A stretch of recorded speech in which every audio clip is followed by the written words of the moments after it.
എല്ലാവർക്കും നമസ്കാരം. ഞാൻ ധന്യ. സേഫ് ടു കൃഷിക്കാഴ്ചയിലെ പുതിയൊരു വീഡിയോയിലേക്ക് ഏവർക്കും സ്വാഗതം. നമ്മൾ ഇന്ന് എത്തിയിട്ടുള്ളത് മലപ്പുറം ജില്ലയിൽ പെരുവള്ളൂർ പഞ്ചായത്ത് പരിധിയിൽപ്പെട്ടിട്ടുള്ള നമ്മളുടെ ഇരുമ്പൻ അസംകുട്ടിയാക്കയുടെ തോട്ടത്തിലാണ് എത്തിയിട്ടുള്ളത്. നമ്മൾ പലവരും കൃഷി ചെയ്യുന്നവരൊക്കെ ആണെങ്കിലും ആരും അധികം കൃഷി ചെയ്യാത്ത ഒരു കൃഷിയാണ് ഇന്ന് നിങ്ങളെ ഞാൻ പരിചയപ്പെടുത്തുന്നത്. അപ്പൊ എന്തായാലും നമുക്ക് നേരെ വീഡിയോയിലേക്ക് പോവാം. അസംകുട്ടിയാക്ക, എന്താണ് പിന്നെ ഈ വർഷവും നമ്മുടെ മല്ലിയില കൃഷിയുണ്ട്. കഴിഞ്ഞല്ലേ നമ്മൾ കുറച്ച് പരീക്ഷിച്ചു, അത് വിജയിച്ചു.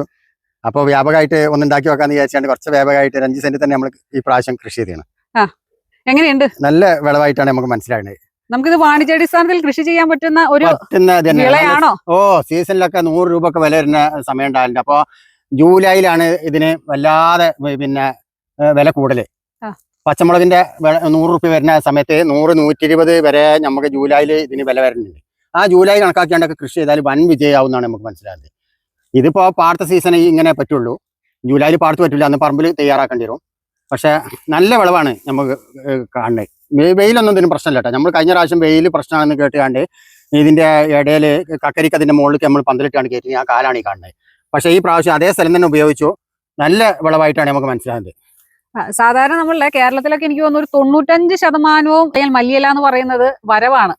ഒരു 5% മാത്രമേ കർഷകർ കൃഷി ചെയ്യാറുള്ളൂ. അപ്പൊ ഇത് എങ്ങനെയുണ്ട്? ഇതിന്റെ കൃഷി രീതികൾ എങ്ങനെയാണ്? ഇത് ഏകദേശം എത്ര മാസം കൊണ്ട് നമുക്കിത് വിളവെടുത്ത് തീർക്കാൻ പറ്റും? അപ്പൊ അതൊക്കെ ഒന്ന് വിത്തിട്ടത് അടക്കം 50 ദിവസം മതി. 50 ദിവസം മതി വിത്തിട്ടത് അടക്കം. അനുഭവത്തിൽ ഇതിന് ഏറ്റവും നല്ലൊരു സമയം എപ്പോഴാണ് നമ്മളുടെ നാട്ടില്? സമയമില്ല. നല്ല മഴ അടച്ചു പെയ്യാത്ത സമയത്തൊക്കെ എന്ത് ചെയ്യാൻ പറ്റും? അതാണ് ജൂലൈയിൽ ഇത് നമ്മളെ ഈ പ്രദേശത്തു നിന്നൊന്നും കയറാത്തത് കൊണ്ടായിരിക്കും ജൂലൈയിൽ 100, 120, 150 വരെ അതിന് വില വരാൻ കിലോ വില വരുന്നു.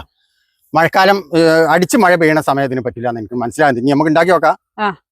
അപ്പൊ എന്തായാലും അതിനൊക്കെ ഈ പറഞ്ഞ പോലെ നമ്മുടെ മഴമറ പോലെയൊക്കെയുള്ള സംവിധാനങ്ങൾ ഉണ്ടെങ്കിൽ ആ ഒരു സമയത്തൊക്കെ നമുക്ക് ഇത് കൃഷി ചെയ്യാവുന്നതാണ്. അതായത് മുകളിലൂടെ വെള്ളം വീണ് ഇത് തല്ലി അലച്ച് വീണ് പോരുത്.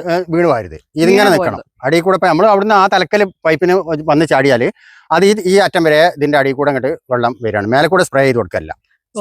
അപ്പൊ നമ്മള് ഈ നനയുടെ കാര്യത്തിൽ പ്രത്യേകം നമ്മൾ ശ്രദ്ധിക്കണം. ഒരിക്കലും ഇതിന്റെ മുകളിലൂടെ നമ്മൾ പൈപ്പ് ഉപയോഗിച്ചുള്ള നനയൊന്നും ഒരിക്കലും പറ്റില്ല. ഇതുപോലെ ചാലിലൂടെ വെള്ളം വിടുക എന്നുള്ളത് മാത്രമേ പറ്റുള്ളൂ. പിന്നെ പറ്റ ഡ്രൈ ആകാനും അയക്കരുത്. ഒരു 3 ദിവസം, 3-ാമത്തെ ദിവസം, 4-ാമത്തെ ദിവസം വെള്ളം എത്തണം. നമ്മളിനി ഈ മല്ലിയില കാണുമ്പോൾ നമുക്ക് എല്ലാവർക്കും കൃഷി ചെയ്യാൻ തോന്നും. അപ്പൊ എന്തായാലും ഇത് ഏതാണ് എന്നുള്ളതൊക്കെ ഒന്ന് പറഞ്ഞു തന്നെ ആസംകുട്ടിയാക്കാം. ഇത് കമ്പനിയുടെ പേര് ഹൈവേജ്. നല്ല ഹൈ ലെവൽ വിത്താണെന്ന് പറഞ്ഞു. അതേമാതിരി തന്നെ നമ്മളിപ്പോ എത്ര ഗ്രാം വിത്താണ് ഉണ്ടായിരുന്നത്? ഇത് 1 കിലോ വേണ്ട 5 സെന്റിലേക്ക് പറഞ്ഞു. 700 ഗ്രാം ഒക്കെ ഉണ്ടായാലും 5 സെന്റിലേക്ക് വിത്ത് മതിയാവും എന്ന് പറഞ്ഞപ്പോ ആ 700 ഗ്രാം ഞാൻ വാങ്ങിയത്. ആ 700 ഗ്രാം എണ്ണം പറയാൻ കഴിയില്ല. എന്നാലും ഇത് പിന്നെ വിത്ത് നമ്മള് ഒന്ന് കയ്യിലിട്ടാണ് ഒന്ന് ഞെരടി പൊട്ടിച്ചിട്ടാല് ഒരു വിത്തിന് തന്നെ 2-3 മുള വരും എന്ന് പറഞ്ഞപ്പോ ഒന്ന് ചതച്ചാണ്ടാണ് നമ്മൾ വിത്തിട്ടത്. ഇഷ്ടംപോലെ മുളയാണ്. ഒരു വിത്ത് മുളപ്പയൊന്നും ഇതിന് തീരെ വന്നിട്ടില്ല. ശരിക്കും നമ്മൾ ഉദ്ദേശിച്ച അത്ര തന്നെ നമ്മളിങ്ങനെ ഇട്ട സ്ഥലത്ത് കറക്റ്റ് ചെയ്തുകൊണ്ട് തന്നെ മുള വന്നതാണ്. അപ്പൊ നമ്മൾ പ്രത്യേകം ശ്രദ്ധിക്കേണ്ട ഒരു കാര്യമാണ്, നമ്മൾ ഈ മല്ലിയുടെ വിത്ത് വാങ്ങിച്ചാൽ നേരിട്ട് ഇടരുത്. അത് ശരിക്കും കയ്യിലിട്ട് നമ്മൾ വെറുതെ ഒന്ന് ഞെരടുന്നത് നല്ലതാണ്. അതിങ്ങനെ പൊളിക്കണം. പൊളിച്ചിടുകയാണെങ്കിൽ അത് ശരിക്കും 2 ചെനപ്പായി വരും. 2 തൈയായിട്ട് വരും. 2 തൈയായിട്ട് വരും. അതെങ്ങനെ നമ്മൾ വല്ല വെള്ളത്തിലിടുക അങ്ങനെ എന്തെങ്കിലും ചെയ്യണോ? നേരിട്ടിടുമ്പോ മണ്ണിന്റെ ചോട്ട് പോകണം വിത്ത്. ഏകദേശം 1 ഇഞ്ച് മണ്ണിന്റെ ചോട്ടിക്ക് പോകാൻ നല്ലത്. മറ്റെന്താ പറയാ, നമ്മൾ വെള്ളം ഒഴിക്കുമ്പോ ഒക്കെ അത് ചെതറിയിട്ടും വെള്ളം ഒഴുകി പോവുകയാണെങ്കിൽ ആ ഒഴുകണ ഇതിൽ പൊന്തിയാണ്ട് ഇങ്ങനെ നമ്മൾ ഉദ്ദേശിക്കാത്ത സ്ഥലത്തേക്കൊക്കെ വിത്ത് പോയാൽ അവിടെ ഒക്കെ മുളയ്ക്കും. നമ്മൾ കണക്കാക്കിയ സ്ഥലം ഒരു കൈകൊണ്ട് ഒരു ചാലുണ്ടാക്കിയിട്ട് അതിൽ വിത്തിട്ടുകാണ്ട് ആ കൈകൊണ്ട് തന്നെ മായ്ക്കാണ് നന്നാകുക. അങ്ങനെ നമ്മൾ ഇത് ചെയ്തത്. ഒരു വിത്തും പുറത്തേക്ക് പോകില്ല. മുള വരുന്നത് വരെയുള്ള കാര്യങ്ങൾ എന്തൊക്കെയാണ് ചെയ്യേണ്ടത്? മുള നമ്മൾ വിത്തിട്ട് അന്ന് തന്നെ ആ തലക്കല് ചാക്കിട്ടിട്ട് ചാക്കിന്റെ മേലെ 1.5 ഇഞ്ചിന്റെ പൈപ്പ് ഇട്ടിട്ട് നേരെ ഇതിന് മുകളിൽ കൂടെ പോവുക ചെയ്ത് വെള്ളം ഒഴുകിയാണ് പോവുക ചെയ്ത്. അത് 8 ദിവസമാകും ശരിക്കും വിത്ത് മുളച്ച് വരാൻ. അതിന്റെ അടിയിൽ നിന്നൊക്കെ പൊതിർന്ന് പാകായി വരുമ്പോൾ തന്നെ തലേന്ന് വെള്ളത്തിലിട്ട് വെച്ചാൽ പിന്നെ വേഗം മുളയ്ക്കുന്ന കാല് കുറേ പൊന്തി വരിക. വെള്ളത്തിലിട്ട് പൊതിർത്തിയ വിത്ത്, നമ്മൾ പൊതിർത്താതിട്ട വിത്ത് ശരിക്കും മണ്ണിന്റെ ഉപരിതലത്തിന്റെ ലെവലിൽ നിന്ന് മുളച്ച് വരുമ്പോഴാണ് നല്ല കരുത്തുള്ള തയ്യായി വരുന്നത്. മറ്റേത് ഇങ്ങനെ പൊന്തി വരുമ്പോൾ ഇത് മറിഞ്ഞു വീഴും, പിന്നെ റെഡിയായി വരുന്നില്ല. അപ്പൊ വെള്ളത്തിലിടാത്തതാണ് നല്ലത്. നേരിട്ട് മണ്ണ് കൊടുക്കുന്നതാണ്. മണ്ണിന്റെ ഉപരിതലത്തിന് കറക്റ്റ് ചെയ്ത് കണ്ട് മുളയ്ക്കുമ്പോഴാണ് കരുത്ത് വരുന്നത്. നമ്മളെ വളപ്രയോഗങ്ങൾ എങ്ങനെയൊക്കെയാണ്? 15 ദിവസം മുമ്പ് ഡോളമേറ്റ് ചേർത്തിട്ട് നനച്ചാണ്ട് ചെനങ്ങിടും. അതിലൊരു മുളക്കിൽ മുളയ്ക്കും. അതിന്റെ ശേഷം പിന്നെ നമ്മൾ വളപ്പൊടി ചേർത്തിട്ട് ഒരുപോലെ ചേർത്തിട്ട് 2ാമത് ഒരു ആയാലും കൂടി ആഞ്ഞതിന്റെ ശേഷം നനച്ചാണ്ട് പിന്നീടും. അപ്പൊ എന്താ, ഈ വളത്തുനിന്ന് മുളച്ച് വരാനുള്ള പുല്ലിന്റെ വിത്തുകളും അതിന്റെ മുമ്പ് നമ്മൾ നനച്ചപ്പോൾ ഈ മണ്ണിൽ നിന്ന് മുളച്ച് വരാനുള്ള വിത്തുകളൊക്കെ നല്ലൊരു ശതമാനം, ഏകദേശം 80% അന്ന് മുളച്ചിട്ട് റെഡിയായി വന്ന്. ആ മുളച്ചത് മണ്ണ് ഡ്രൈ ആയതിന്റെ ശേഷം നമ്മൾ ചെനങ്ങിയാണ്ട് ഉണക്കി ഒഴിവാക്കിയതിന്റെ ശേഷമാണ് പിന്നെ നമ്മൾ ഈ വിത്തിരുന്നത്. അപ്പൊ ഒരു 10-20 ദിവസം നമ്മളിത് മണ്ണൊരുക്കാൻ വേണ്ടിയിട്ട് എടുക്കണം. അപ്പോഴേ പുല്ലിന്റെ വിത്ത് മുളപ്പിച്ച് ഒഴിവാക്കാൻ നമുക്ക് കഴിയുള്ളൂ. ഒറ്റയടിക്ക് നമ്മൾ വളമിടലും വിത്തിടലും ഒക്കെ ഒപ്പായാൽ ഈ മല്ലിന്റെ മുരടിന്റെ അത്ര തന്നെ ഈ മണ്ണിന്ന് പുല്ലിന്റെ വിത്ത് മുളയ്ക്കണ്ടാവും. അത് നല്ല ശ്രദ്ധിക്കണം. ശരിക്കും കൃഷിയിൽ ശ്രദ്ധിക്കേണ്ട ഒരു കാര്യമാണ്. കാരണം ഈ ഒരു മല്ലിയില നിൽക്കുന്നത് അല്ലെങ്കിൽ ഈ മല്ലിച്ചെടി കാണുമ്പോൾ ഇതിനിടയിൽ ഒന്നും പുല്ല് കാണുന്നില്ല. അപ്പൊ ഇതിന്റെ ഇടയിൽ നിന്ന് പുല്ല് പറിച്ച് ഒഴിവാക്കുക എന്ന് പറയുമ്പോൾ അതും കഴിയുന്ന കേസല്ല, ഒരിക്കലും നമുക്ക് കഴിയാത്ത കേസാണ്. ഈ മല്ലിച്ചെടിക്ക് ശരിക്കും അതിന്റെ ഒരു ക്ഷീണം വരും. അപ്പൊ അതുകൊണ്ട് ഒരിക്കലും നമുക്ക് പുല്ല് ഇടയിൽ നിന്ന് പറിച്ച് കളയല് നടക്കുന്ന കാര്യമല്ല. ഇപ്പൊ നമ്മൾ 3 സെറ്റ് ആക്കിയിട്ടാണ് ഈ ചാലെടുത്തുകൊണ്ടാണ് ഈ വിത്ത് ഇട്ടിക്കുന്നത്. അപ്പൊ നമുക്ക് 1.5 ഇഞ്ചിന്റെ വെള്ളം അവിടെ നിന്ന് ചാടിയാൽ ഈ ക്യാപ്പുള്ള സ്ഥലത്ത് കൂടെ ശരിക്കും വെള്ളം ഓടും ചെയ്യും. മാത്രമല്ല ഇത് ശരിക്കും പറിക്കാനായി വരുന്ന സമയത്ത് ഇത് ഇങ്ങോട്ട് കൂടും. ആ കൂടിയതാണ് ഇപ്പൊ ഇവിടെ കാണുന്നത്. നല്ല വളർച്ചയുള്ളടത്ത് ഇത് ശരിക്കും എന്ത് ചെയ്തിട്ടുണ്ട്, ഈ ക്യാപ്പ് ഇവിടെ കണ്ടതാ. ഇത്തരം ക്യാപ്പിലാണ് നമ്മൾ ഈ ചാലെടുത്തിട്ടുള്ളത് വിത്തിടാനുള്ള. അപ്പൊ ഒരു 8-ാം ദിവസം ആയപ്പോഴേക്കും നമ്മുടെ ചെടി വളർന്നു വന്നു കഴിഞ്ഞാൽ പിന്നെ നമ്മൾ എന്തൊക്കെ വളങ്ങളാണ് ചെയ്തിട്ടുള്ളത്?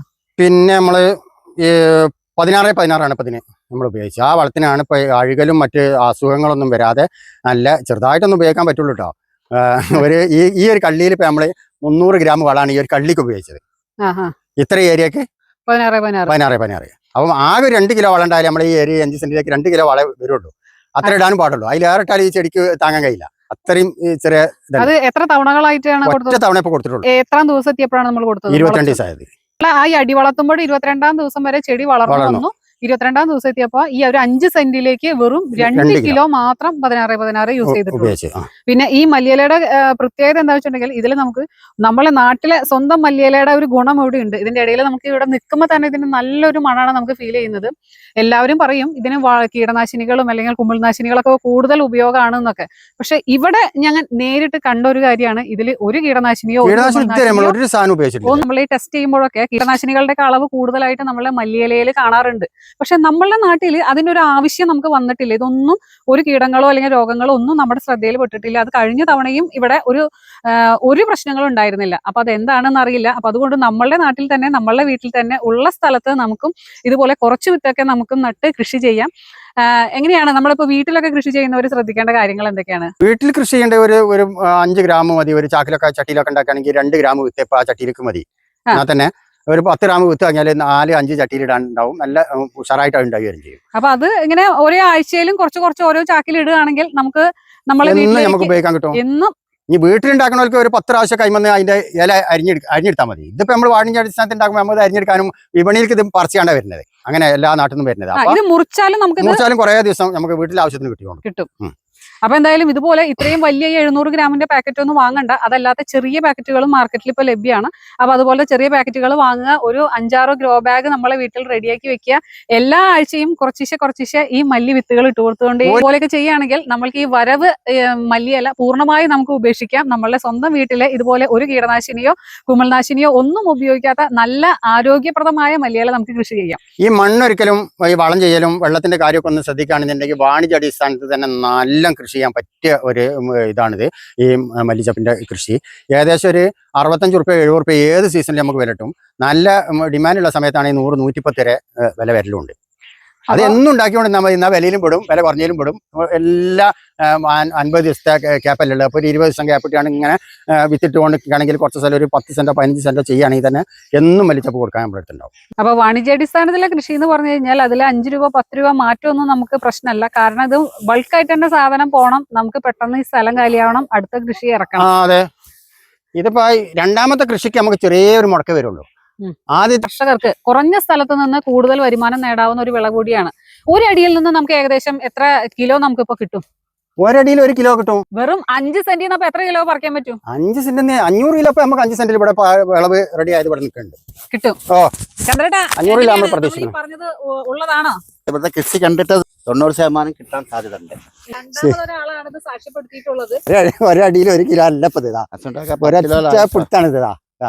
എന്തായാലും നമ്മുടെ അസംകുട്ടിയാക്കയുടെ കൃഷി രീതികളൊക്കെ വ്യത്യസ്തമാണ്. പോസിറ്റീവായിട്ട് ഈ ചിരിക്കുന്ന മനസ്സോടുകൂടി എന്തിനേയും നേരിടുന്ന ഒരു മനസ്സ് തന്നെയാണ് നമ്മുടെ അസംകുട്ടിയാക്ക. വെറും 5 സെന്റിൽ നിന്നാണ് 500 കിലോ മല്ലിയില വിളവെടുക്കാൻ പോകുന്നത്. അപ്പൊ ഇതൊക്കെ ഞങ്ങൾ നേരിൽ കണ്ടു. അപ്പൊ വേറെ നമ്മളുടെ വർഷങ്ങളായിട്ട് 44 വർഷത്തിന് മുകളിൽ കൃഷിയിലുള്ള ചന്ദ്രേട്ടനും ഇത് നേരിൽ കണ്ട് ബോധ്യപ്പെട്ടു. ഈ മല്ലിയില കൃഷിയെ കുറിച്ചുള്ള അറിവുകൾ ഞങ്ങളുമായി പങ്കുവച്ച അസംകുട്ടിയാക്കയോടും അതോടൊപ്പം തന്നെ ചന്ദ്രേട്ടനോടും ഇത്ര നേരം ഈ വീഡിയോ കണ്ടുകൊണ്ടിരുന്ന നിങ്ങൾ ഓരോരുത്തരോടും നന്ദി പറഞ്ഞുകൊണ്ട് നിർത്തുന്നു. നന്ദി, നമസ്കാരം. വീഡിയോയിലെ പോസിറ്റീവും നെഗറ്റീവായ കമന്റുകളാണെങ്കിലും നിങ്ങൾ രേഖപ്പെടുത്താൻ മറക്കരുത്. എല്ലാവരോടും നന്ദി പറഞ്ഞുകൊണ്ട് നിർത്തുന്നു. നന്ദി, നമസ്കാരം. വീണ്ടും മറ്റൊരു വീഡിയോയുമായി കാണാം.